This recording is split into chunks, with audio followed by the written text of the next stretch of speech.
Hey, what's up, guys? Welcome back to my channel. I'm Rasan427. Today, actually doing my top 5 CM Punk matches, top 5 greatest CM Punk matches of all time. I'll be doing another top 5 video, but these are the top 5 greatest CM Punk matches. These are the greatest matches, just to me personally, out of his whole entire career and stuff. And let's get right into it. Number 5 spot. I'm actually going to go with Drew McIntyre versus CM Punk. Hell in a Cell, Bad Blood 2024. Actually just happened, the latest pay-per-view. That is, could be something that you could say, oh, you kind of leave this off because it just happened, but I definitely think this is like an instant classic. I know things don't really, you gotta have it age and stuff, but I feel like this is going to really revitalize the whole entire Hell in a Cell concept, because I feel like the last one we got, I believe it was Finn Balor versus Edge. That one failed. And you know, Cody Rhodes and Seth Rollins one, I feel like is potentially the greatest Hell in a Cell matches of all time, but it was more of along the lines of what we've been getting. It was at the Hell in a Cell pay-per-view, which I feel like that Hell in a Cell pay-per-view should have been gone, but we finally got Bad Blood. Will we get a Bad Blood every year? That'll be interesting. Just see if we'll get a Hell in a Cell match. You gotta have a feud that really built up to it. It was a feud that really built up to it and really needed Hell in a Cell for it to end. I mean, it was just a fantastic match. It took its time. It's everything you would have want. I mean, blood, everything like that, which we haven't gotten inside like pretty much a long time.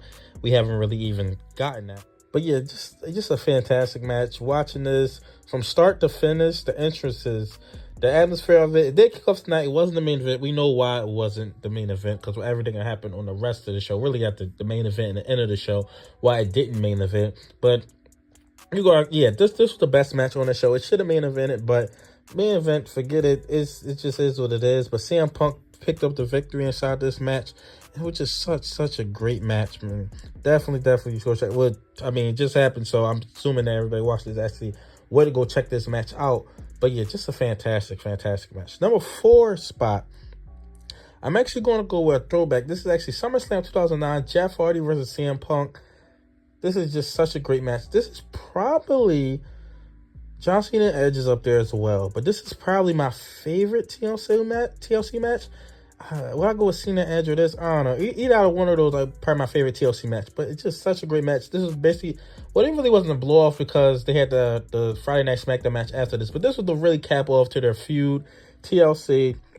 Jeff Hardy was on his way out. I don't know if he was having drug problems or he just contract ran. I believe he had issues. That's what he actually left WWE, because this was like his second to last match in that run that he actually had.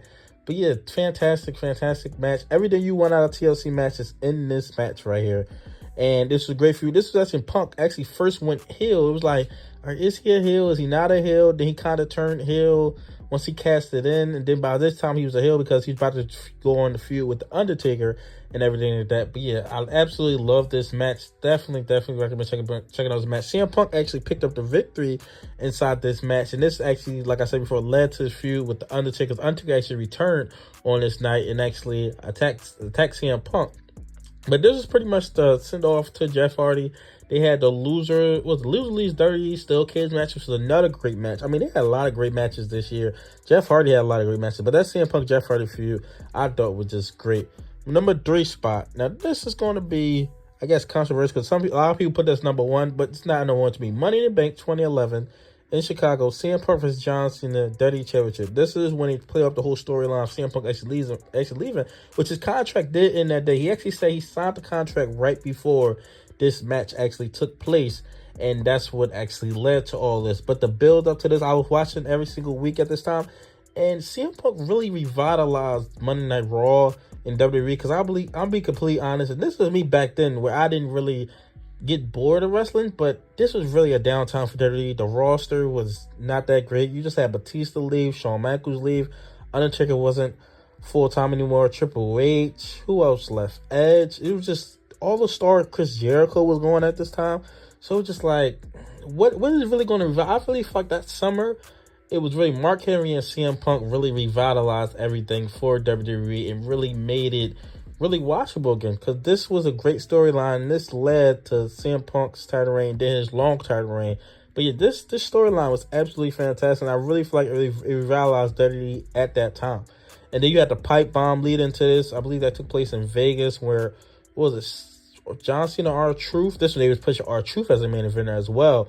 did their match. That's when the pipe bomb actually happened. But yeah, this match is fantastic. The story that they had telling this match, because it's like, if Punk wins, he's leaving the WWE. Now, you know he's not leaving it dirty with it, but he's leaving the dirty with the dirty championship. And some people feel like, because of course Punk picked up the victory, actually won this match, that he should have stayed out for longer. He only stayed out for like, I want to say it was 3 weeks.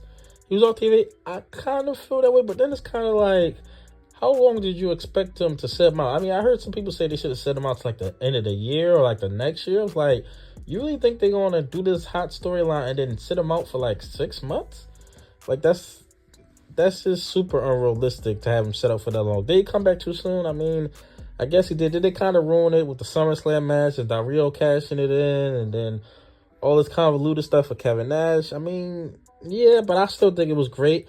And even that stuff with Kevin Nash, I thought that all that revitalized WWE and actually brought it to the point where it's like, this is actually must-see TV, and it rejuvenated CM Punk's career. Because I think he was talking about he wanted to leave at that time because he just wasn't doing nothing at all, to be completely honest. He was just withering in the mid-card. He really wasn't doing anything. His contract was running out, and then they did this storyline, and it catapulted him to that top spot and have one of the longest title reigns of the modern era.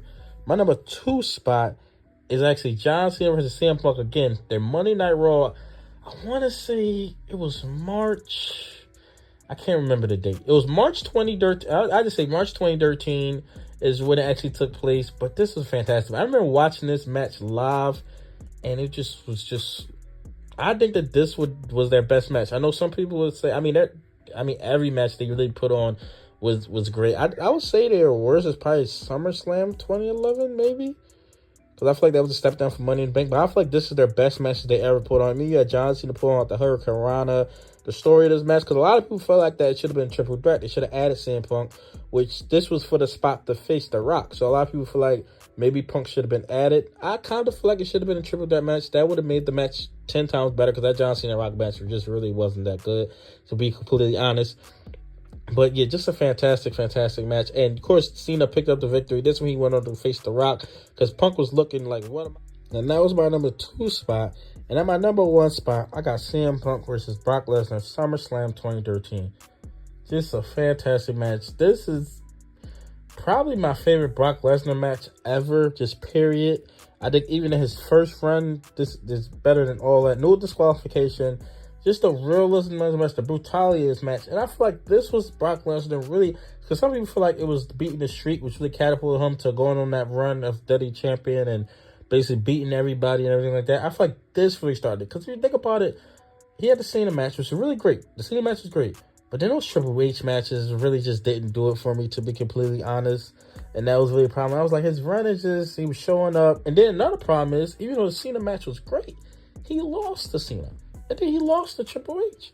So it's just like, okay, you keep losing. But I feel like this one really catapulted Brock to really go on that run. Because then the next time you would see him was Royal Rumble. Then he beat the streak. Then he went on to win the championship. But this really started that basically tear that Brock Lesnar actually went on. But this actually was leading to the feud of Paul Heyman and CM Punk as well. That actually continued that feud because they actually ended it with right back in Hell in the Cell or something like that. But yeah, this is just a fantastic match. Definitely the best match of that year. This is one of my favorite matches of all time. Probably this is definitely top 5 favorite matches, just period. This is my favorite CM Punk match, favorite Brock Lesnar match. And Brock Lesnar actually picked up the victory, which Punk didn't like. You just look at the behind the scenes of it. And Punk in interviews, he didn't like that he was actually losing. But I mean, he was going to lose. He felt like he was losing to a bunch of part-timers and stuff like that. But yeah, just fantastic match. This is the match that we feel like, because a lot of people feel like Brock is lazy. But I feel like if you put him in a ring with somebody who he actually cares about, like the AJ Styles match in this match, then he'll actually care. He actually put that effort into it. But I feel like you really have to motivate him to put the effort into it. Because this is one of the matches where it's like, okay, he put the effort into it. Because, I mean, to be honest, 90% of his matches, he doesn't. He really doesn't. But that was my top 5 CM Punk matches of all time. I hope you enjoyed this video. Tell me your top 5s in the comment section below. These are my top 5 favorite CM Punk matches. Greatest CM Punk match of all time. Like, comment, subscribe. Thanks for watching.